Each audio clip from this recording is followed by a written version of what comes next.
Inside Story Uganda, real source of political updates.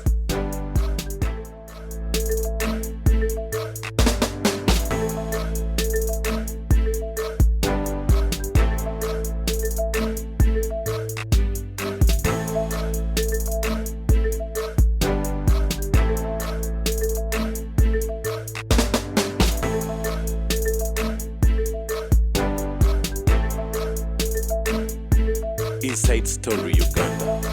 Ne mukwano gwammwe Nfaafa Joseph Tamale emirundi mutabani wa Mole n'amatovu amu n'emirundi ewaana tutunuulira omusango Robert Kyagulanyi Ssentamu gwe yaggye mu kkooti na kiki ekitegeeza wabwe kigenda okuggwera kkooti y'abantu etegeeza ki ekibuuzo kimbadde ngezaako omubuuza bifo nga tunabagenda mu kuwummulako badde mubuuza kano ke kaseera aba NRM batandika okujaganya oba bagira balindako kakati nkugamba ene nyinza okwerabira muzeyi wava muno yawandiisa ekitabo kye bakiyita batya mukinonge mukigule Independent Uganda Reflections and Recollections.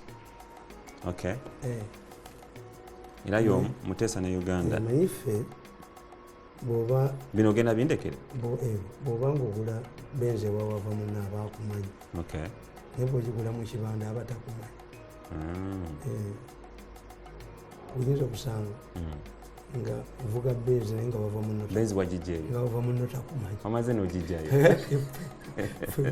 Tuvuga abazimanyi gye tuzijja tetudduka abaserikale togenda mu kibanda bubenzi tetundika ndiddira wa mmotoka kakati gwe sooka olabye mu katabo ka Bobi Wine kano nabawandiikira nabagamba nti it is not surprising that some of the current schemers actually lawyers like Grace Ibingira balawyer balina problem balowoleza nnyo mu biwandiiko Grace Ibingira alowooza asobola kujja kobot using the constitution mbabazi naye alowoleza mu law because bagambye bad lawyer believes in law go to Nambole pass a resolution oba delegacy muzeeyi otukulembedde ebbanga ddene vaako otuwa omusika those are lawyers kakati nkugamba it's not surprising that some of the current schemers are actually lawyers like Grace Ibingira. Lawyers believe in the law. It's because of their obsession with the law that fails them to understand the nature and the dynamics of politics. Politics and law are never bedfellows. Okay. Never. A good lawyer cannot make a good politician. This is why Ben Chiwanuka failed. But most people believe that. When you believe in the law, you cannot play politics. Nkugamba one, why? Court cases are urged on documents. However, political battles are not fought through preset arrangements like statutes and acts. Political battles are determined by reality, not assumptions by the learned friends and the judges. In fact, in politics, lawyers are invited to conferences to draft legal interpretations, but not to determine important issues. Drafters, like lawyers, come to give a legal interpretation on what has already been decided. Therefore, it's only a few talented lawyers who can determine political events in a country, not every lawyer. Okay. Nakaonika 217. Take a political case to court, you will get confusion. So what ought to Auntie Barbara Muzibalo was, you must abide by what he says. You're not supposed to object. Auntie Barbara was under my seal. Zenkugamba. Ntizo kugula lawyer. Enkumi years zinsolo bingira problem. Era nsikulanga ku lawyer. You can drag me to court, but I cannot take anybody to court. No. Nebatabani bange mbagamba abo ba lawyer. Ntinze. Enkumi years. Kubanze nalabako ewaffe mukyalo omusango gwali gulemeddewo ng'ekibanja kiremeddewo omulamuzi yajja ne bayibuli yakaliisiza wa high court naga nti agenda kukola ki kukusala mwalimu omukazi nga yaza okubujulizi witness n'awanika bayibuli ndayira mu linnya lya Katonda nti obujulizi bwe ngenda okuwa bujja kuba bwa mazima meerere tewali kirala naye agenda okuva no yalayiri ate ku microphone ng'abantu bamusekerera ng'abadde ki enkuyege zaali ziridde kkumi zib'ekikuyi ng'amatansi gali bweru zaavaawo ne banoonya enkuyege mu kkooti ne zibulamu omulamu naddamu n'akuba bayibuli ku mmeeza mbuye mulokola ajja guwoza empungu yafubutuka mu gundi mu dirisa nekwata gundi wiiki ne galubindi negenda nazo enomboozi wa byaliyo reality omulamuzi emmotoka yamusanga bukunda ng'emisinde gyatema kyova atogenda mu kooti eriyo bali ba expate bagusalirawo bo bali toyita bajulizi bo ba expate balabe koti emmotoka yange bagibye ntigeze ku polisi nga nabana abaali bagenda okussa nabali kotinga emirundi esatu what government decided please to deploy heavily at my homes yes so naye nze mbafaako next time gwe baddemu bapulaninge banzite njaba kuba ebigo 9 okuvaawo ng'ali mu kagaali k'abalema bajja kwekuba bokka amasasi have time to go to the police hiyo maneno ulipata wapi kakati you must understand the judiciary is operating with other forces but the judiciary believe that they enjoy the monopoly on justice no what the judiciary does as a realist they have what we call competitive monopoly. Okay, how does it operate? Pure monopoly means you are the only producer of a commodity. Competitive monopoly means wabero no one nail banjawulo naye buli omu yakola. That's a competitive monopoly, single monopoly. Kandi ne judiciary ino okumanya ti other gundi ezisinga obungi once you believe you are next to God, you attend God's cabinet in heaven, then you are not a judge. Kankuze wali katono nyo Mzee Tamale. Ekibuzo kye tutandise nakyo nga twakava mu kuwumula nkubuuziza is it victory for the NRM? No ngamba no. So what do you expect from that because court bwebweni jaddukidde? This man has avoided. I gave you an example of a woman who knows there is a possibility nti omwana sewuwo. He will avoid DNA. Kubanga DNA tegenda kuwakanyizibwa you agree to go to DNA.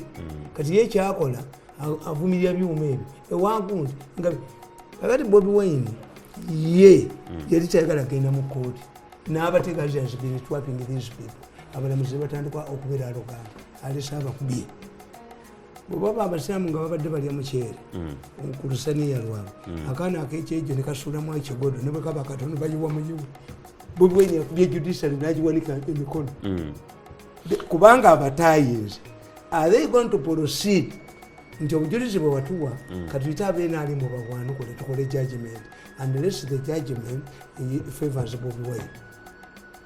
In my opinion the judiciary should not move ahead kubane mu judiciary mwennyini mulimu abagamba ti omusango guli abalamuzi beegabira $2.5 guli ogwagundi sebentia kapu mbu batudde ludda waasi bayire bakawusalutinga ebitabo wano waliwo omulamuzi yabbako abasiraamu ti omusango gw'obusiraamu nogenda Saudi nawa kakati balamuzi bannaabwe nabo bayinza okugamba Bobi Wine ti abasajja bano baagala ekiryamu ssente bakube togendayo ssente zibabule baana bawa ssente nga tebakoze even the management is there nekyokugamba nti the northerners have realized nti they are losing the speakership.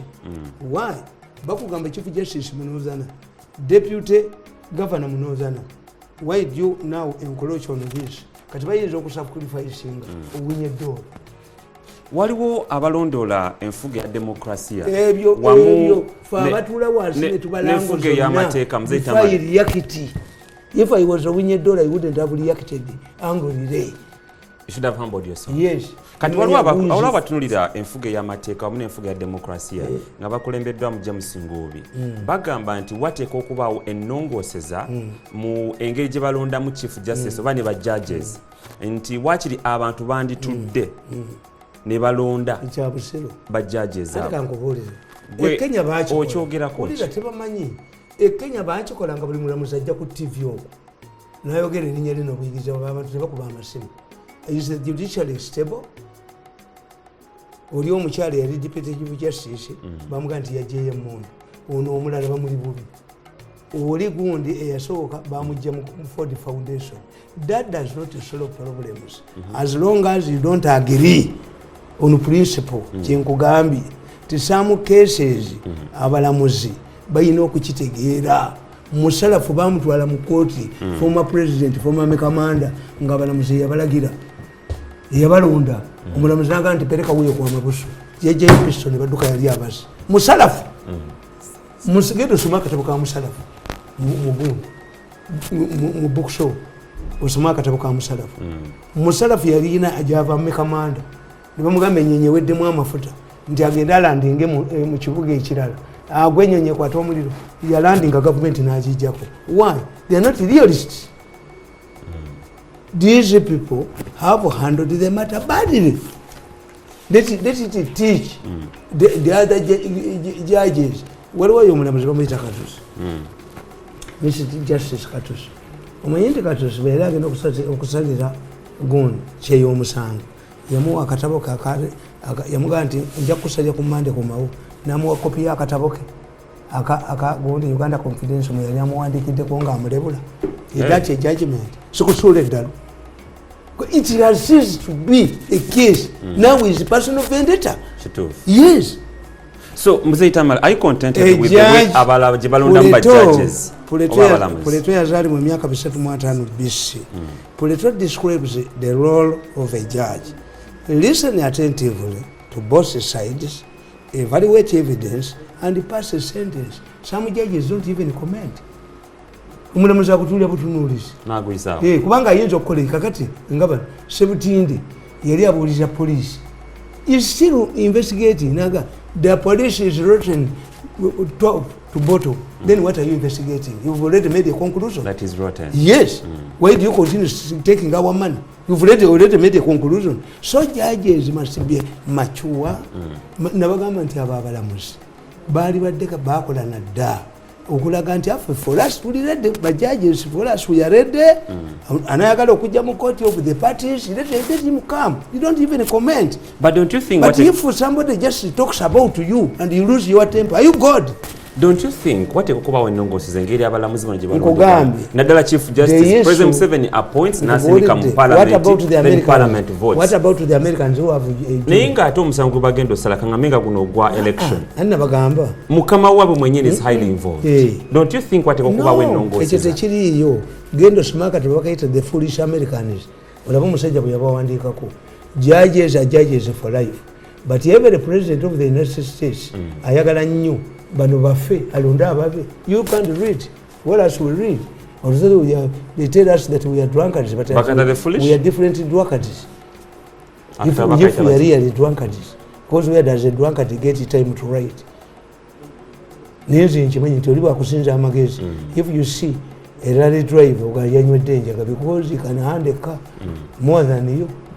Before us, propaganda tuchita name calling baptism. I don't mind.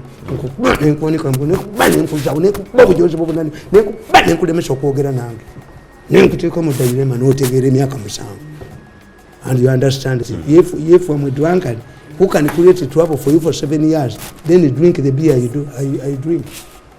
Now very much. Kakati issue is not the methodology. I'm telling you.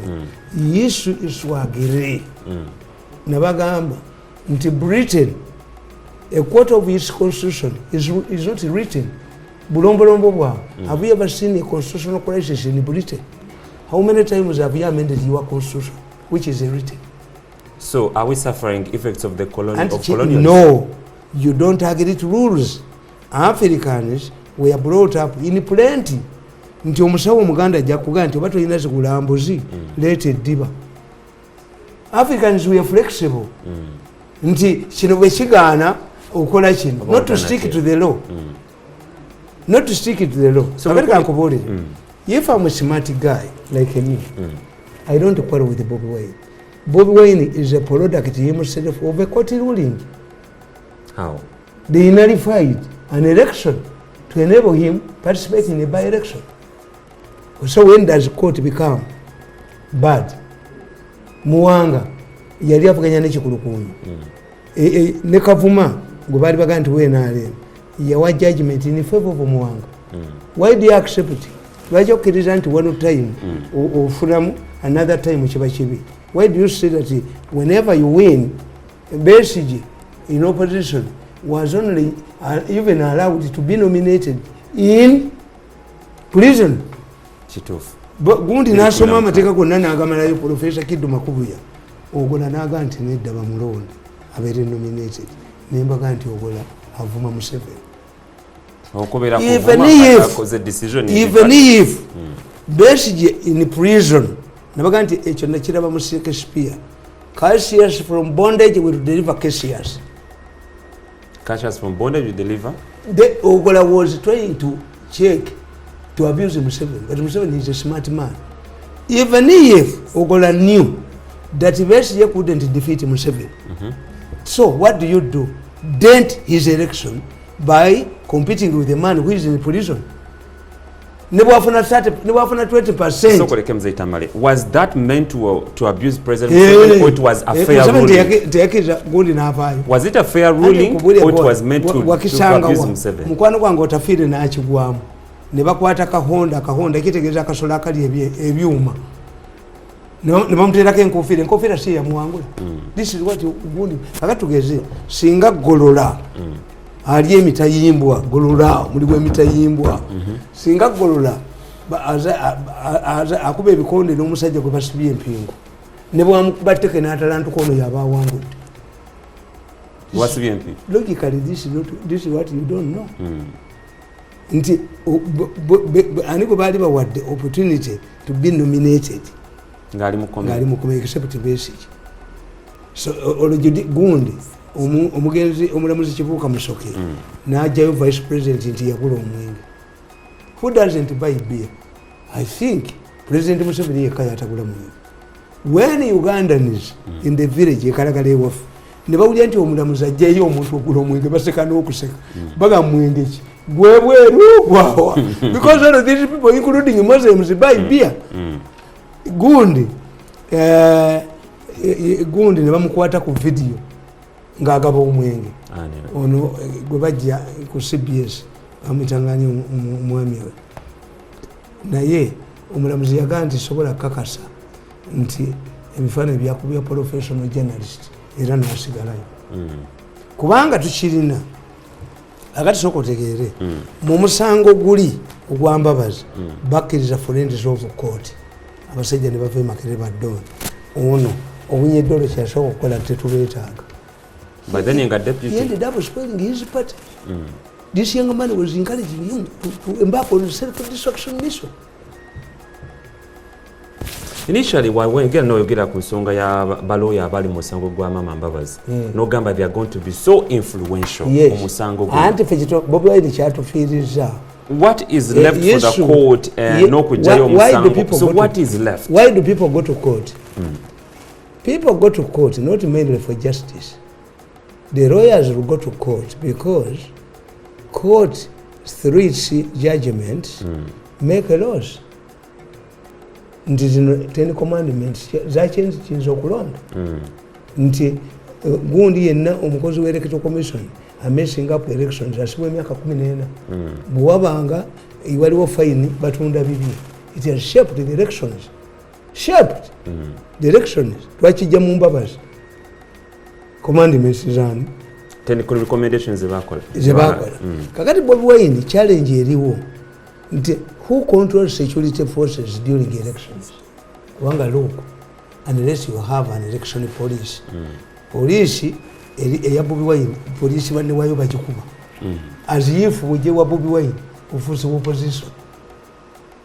Nabaga nti whenever the president goes out to sign bamwa ADC omuserikali wayo amanya ayogera nabali naffe ba journalists ba delegates ne bakuwa dereva amanya olulimi lwayo kakati how can omupolisi gwe bawadde Bobi Wine akuwati abaserikali banne? This is what we have gone nti we want to get a precedent court will rule on who controls kuba kyekisigaddewo to shape the election of 2026. The country has lost. Simanyi gye tunaakijja nti kubanga violence eri message kakati na security nti being omukazi omumpi alinga empiki agaana atya Bobi Wine okuyingira egindi mu hoteli gye yasasudde nekayimirira mu mulyango kakati who after being cleared by electoral commission who has the powers again? This is what Bobi Wine has lost. Naye ye politics tafaayo. Politics nabagamba we buy time in politics. Politics nabagamba king omu yakwata abaana nga bagenda mutta bavubuka babiri n'ababuuza naye mwe bavubuka mu mwena amagezi mangi bwe mbasonyiwa ne sibatta mugenda kunkolera ki omuto n'amugamba tugenda kukolera endogo yeebuuka nga gwe kagugina nabagamba sonyi kati mukulu we n'amugamba naye kyetutaddeko kisobola ekyendogo yeebuuka n'amugala bwomusibwa babadde bagenda tutta lwaleero ajja kuleeta endogo yi zonna nga tuzitta tizina tisobola kubuuka tu kabaka gwe tukoze naye endagaano ayinza okufa naffe tuyinza okufa nga tetunayigiriza ndogo naye olwaleero tuluwonye so politics tumuzanyira mu future tense si president who knew luli baali bagamba nti okugikwatako will be a determinant factor mu elections abakubiddwa bonna bagikwatako yes after 5 years the issue has shifted in 5 years the politics will be different naye Bobi Wine yatuyambyemu waliwo omulamuzi yakola ruling nti the parliamentary vetting committee its role is restricted to academic papers. Is it unable? Kubanga nga amanyi ti agavundu agabbi vetting etegeeza morals. The purpose of the vetting committee in parliament is morals, not academic papers. Academic papers can be proved by UNEP. Naye omulamuzi ya ruling to reduce, to enable the thieves, the mafias to get jobs in the government. Yagamba nti tobuuza mpisa ze omulamuzi wa Uganda omulamuzi n'aluulinga nti Mbabazi yeetaaga 13 billion bamuganye okwogera Farsedi bamuwoganira Moses Ali bamuwoganira Nkuteesa bamuwoganira if all of those who were bought by MPs went and got, because this would apply omulamuzi oyo ayinza otubuulira nti ddala Mbabazi mu ddakiika 3 yafiirwa 13 billion. Was it a commercial trip, Mr. Justice? It's a good question. Yes. Kakati abalamuzi nabo bakubweko. A setback is good. Bajja kulekayo okujooga abantu. Ate ekyokubiri kimulina okumanya. Constitution tetulina balamuzi ba constitution. Ate tulina constitutional court. Anti eikola basoma constitution. Chovola bakugamba. After the constitutional court has ruled on a matter, an expert, what you appeal to who?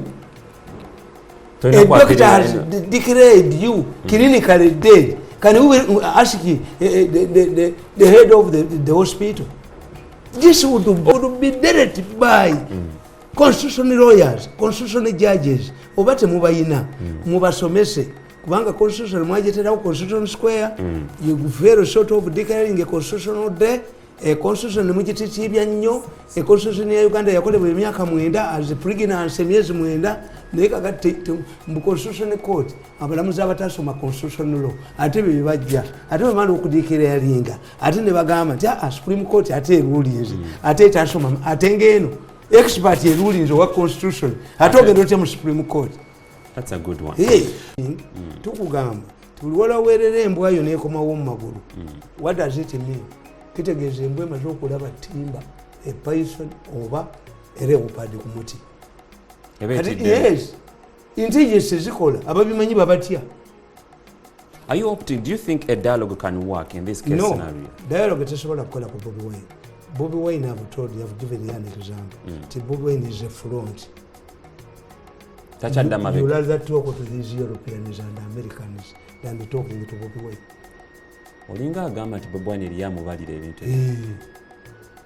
nkugamba ate nze mu risk taker nkugambye nti Bobi Wine bamafia ba gavumenti bwe bamutandika ne bamuteekawo abakolera ekibiina ky'obufuzi instead of solving the issue of obujoozi n'obusuma basalawo ate bakole ekibiina 20 eky'obusuma bwabwe n'abaali twogeddeko bonna pologulamu zijjeko ate mbujjatikuba ennyondo mulenzi bomutwe n'engwasa pologulamu ze wali ojjako oli ozijjeko nga ndwana nazo olwanyi otuuse mu kalungu ompita nkubete ente omutwe ba ennyondo mu mutwe.